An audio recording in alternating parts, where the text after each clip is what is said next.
உலக சுற்றுச்சூழல் தினம் எது? ஜூன் 5. ஐநா சபையின் அலுவலக மொழிகள் எத்தனை? 6. சீனா, ஆங்கிலம், பிரெஞ்சு, ரஷ்யா, ஸ்பானிஷ், அரபி. தபால் தலையை வட்ட வடிவமாக வெளியிட்ட நாடு எது? மலேசியா.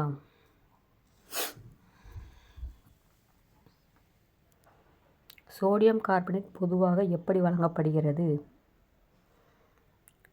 Washing soda.